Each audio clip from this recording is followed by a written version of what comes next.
Good morning and happy Friday, beautiful people. Here we are on June 7th, 2024. Happy to be here, excited to be here, excited to dive into what we got going on. If you're here, then you're trying to get 1% better. That's what we're about each and every day. Kaizen, eat, sleep, Kaizen, repeat. The old faithful Japanese philosophy of not being, necessarily invulnerable, but being unstoppable and making sure that we are sharpening iron against iron each and every day. It served us well this week, right? TerraWolf, Scott's Miracle Grow, Spy, Amazon. There have been a number of extremely profitable plays this week. There's nowhere else in the world where you can go and take your money and make 40% on it overnight, 100%, 150%, 200, 300, 400%. We did all of that this week in the stock market. So I don't take it for granted. I'm extremely humbled by it, and I'm here to continue to get better at it. And we're also unlocking that same untapped potential with AI.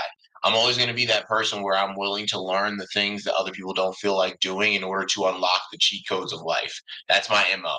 So if you haven't done the same when it comes to artificial intelligence, make sure you're signed up at I'mBetterDaily.com. I'm not going to be actively like pushing it as much anymore. Now I'm just focused on locking in and making sure that everything that is presented there provides the most value specifically for each and every person in that room, right? That's my thing now. Like those that have committed have committed. You still have time if you have not, but don't continuously put yourself in that position where you have no options. You have no options because you haven't exposed yourself to more, right? That's always the answer. There is an answer to every single question in the universe, every single one. It's just, have you discovered it yet? Have you put yourself in the environment to discover the answer to that question yet? Because there's no question without answer. None, right? None. You just haven't done the research, put yourself in that arena, right? There's a question, there's an answer to the question of how to best effectively govern people. There's an answer to the question of how you can put your kid through college. There's an answer to the question of, why you feel empty inside. There's an answer to each and every one of these questions. But if you never put yourself in the environment to get exposed to more, right, and exposed to the answer to those questions, you'll never answer them, right? You'll never answer them. So if you feel hopeless, explore. If you feel hopeless, if you feel locked in, if you feel like you have nowhere to go to new environments, right? That is what it is trying to pressure you to do. Life is pressuring you to put you into another environment where you can evolve and level up and change and grow into what you need to be for this next season.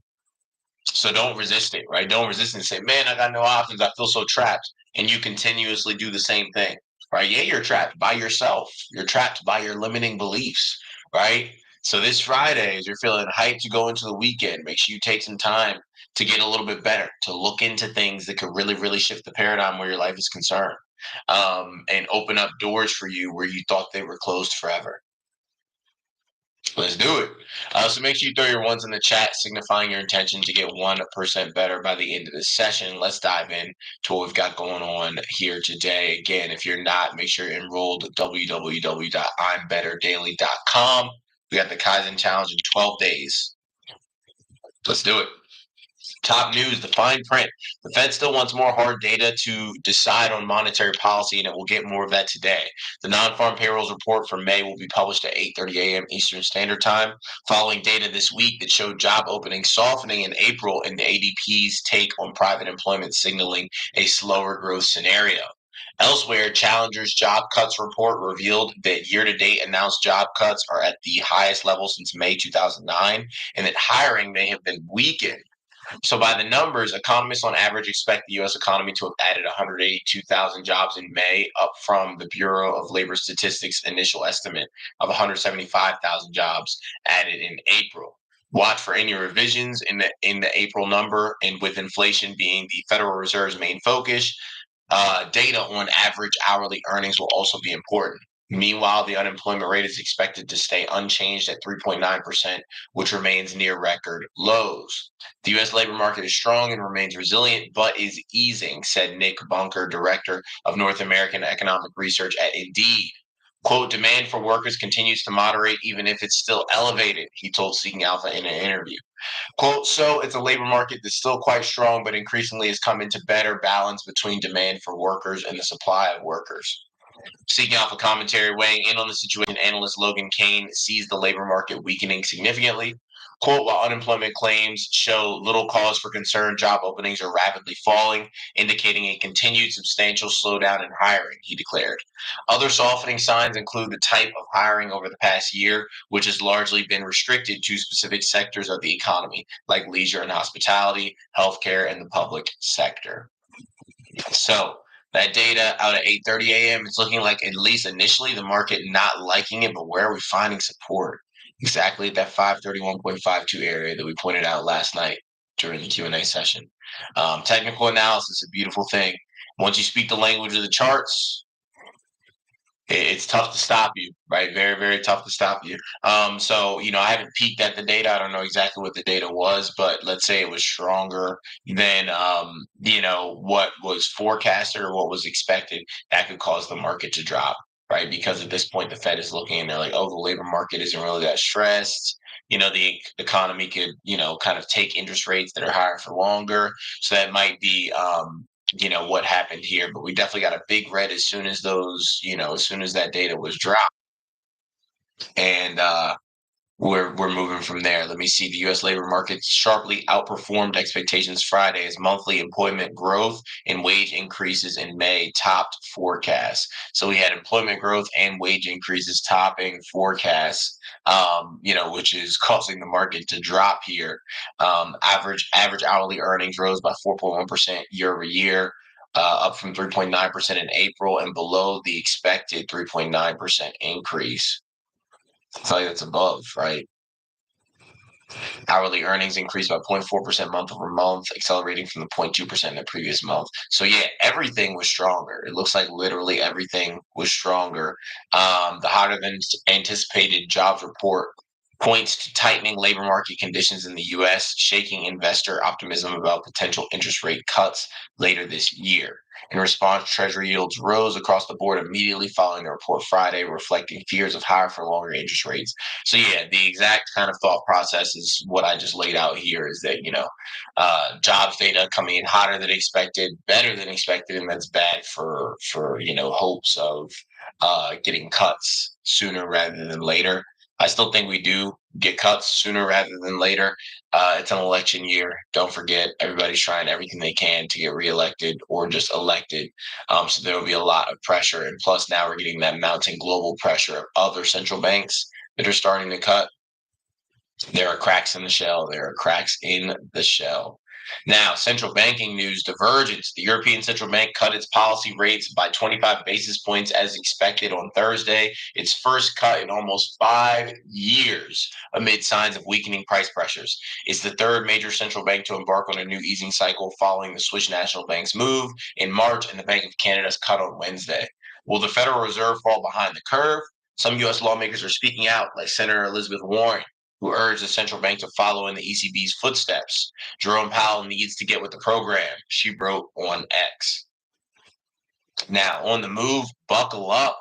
GameStop has seemingly pulled out the rug from under Keith Gill, known online as Roaring Kitty, just before the influential trader was scheduled to broadcast his first YouTube live stream in 3 years. Gill helped propel the stock this week with a series of reported trades in the hundreds of millions, with shares more than doubling in value and trading at $62 per share for the first time since the meme craze of 2021. GameStop also wanted to cash in on its popularity with an early release of its earnings and a plan to sell $75 million new shares. At the time of writing, Game is off 10% to $42 per share. So to break it down for everybody to understand in layman's terms, that's what I'm about, right? Stock options made easy. It's what we do. That's the name of our community. Essentially, what happened here is we had both GameStop and AMC looking great in after hours for the first few hours following close. They were getting big volume, getting pushed up overnight. It looked like we were going to see the classic like gap up overnight for these meme stocks. And then GameStop did what was in the best interest of their company, right? I think that we have to understand there's a lot of different dynamics that are at play. And AMC did the exact same thing when AMC was going crazy back way a few weeks ago, right? When we ran up 1,000% on AMC calls, AMC did the same exact thing. when you have all these people that buy all these shares of the company makes money, right? The company has capital to do things with. So the company makes a crap ton of money from people buying up these GameStop shares. What does this failing company want to do? Make more money to keep the failing company afloat for longer, right? So what they do, but what's in the not in the best interest of shareholders or people hoping for a squeeze is they offer more shares, right?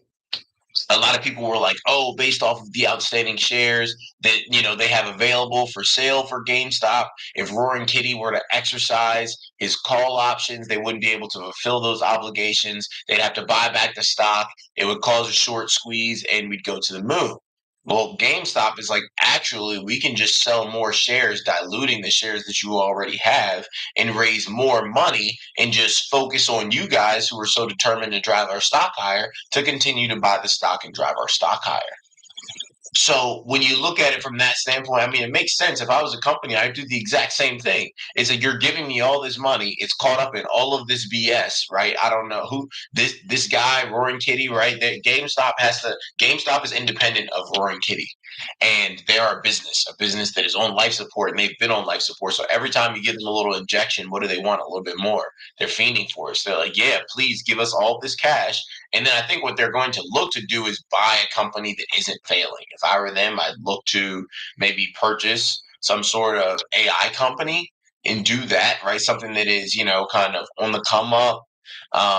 Something that, there are a number of different ways they could go for this. Maybe a company that's involved in the training of, the AI systems, a lot of different ways they could go with it. But I would look to be purchasing a company because they're getting all this cash on hand from all of us buying up these shares, right? All of us being the retail people. I don't have any GameStop shares right now or options, but from all the people buying up shares, they're making a crap ton of money from it. So what are they going to do? Offer out more shares. They also went ahead and dropped their earnings report early, and they did that so they could go ahead and sell more shares. Right. So they really pulled out all the stops to get this done. I mean, they were like, we're moving up the earnings report. We're announcing the sale of shares. Like they had to get out the earnings report before they made that sell of shares announcement. But 75 million, not like dollars worth of shares, new shares, right? 75 million new shares. They're looking to raise a crap ton of money. Um, which is exactly what AMC did. AMC did this a few weeks ago, right? They get the pump. What does the CEO do? Man, I'm selling more, like I'm offering more stock because I want to make more money off of this. Like I want to make more money. So this is just a classic case of everyone in the market, everyone in life is trying to do what's best for them. Make sure you're not falsely expecting that your expectations and your goals line up with the expectations and goals of everyone else, right? You have to make that assumption every single day in the market. Just because I'm bullish does not mean the big money is bullish. Just because I'm bearish doesn't mean the big money is bearish, right? I've got to look and say, okay, given all of the different dynamics at play, I want this, you want that, we want that. What could happen, right? What is worst case scenario? And that's why I'm not going to be that person that's sinking, 10K, 20K, 50K into GameStop or into AMC, at least once they have begun the run, right? All you can do is manage your risk because these guys are going to do what they can in order to secure their bag. And that's what Game did. So we'll still see what Roaring Kitty has to say today during his live stream. It's not over until it's over. And it seems like things are far from over. But yeah, this is just if you need an explanation of the dynamics, everything looked good. And then GameStop came in and pretty much chopped investors down at the knees by offering 75 million new shares, essentially taking away what was the predominant theory for the manufactured short squeeze that was going to happen. And also, if he were to exercise those, he would still have to buy all of those shares. So, like, it's just crazy. You get older and older, and you just realize, like, most people just do not have a shred of common sense. Like, this guy, number one, definitely has a financial backer in order to afford everything that he's doing. Number two, he'd still have to buy all of those shares. So, like, it's not like, oh, he'll just exercise them. He's got to come up with hundreds of millions of dollars more. Right. I'm not saying I have any idea of what his pockets look like, but just do the math of what happened during the GameStop saga. Yes, he made an insane amount of money, but he did not make the money to do what he's doing now, and certainly not to exercise those call options if he wanted, unless there's someone else that's backing him. So we'll see, what he has to say during the live stream. I think it'll be fun. I think it's the perfect thing to happen on a Friday. And we've definitely got big Friday energy happening right now with this going on. But yeah, that's what happened. GameStop did what was best for them. Can't say I necessarily blame them, right? Can't say I necessarily blame them. Financials, pay over time. Buy now, pay later options continue to expand. Buy now, pay later, BNPL, modern day slavery. They continue to expand as demand continues to rise for such offerings in an age of higher interest rates and inflation.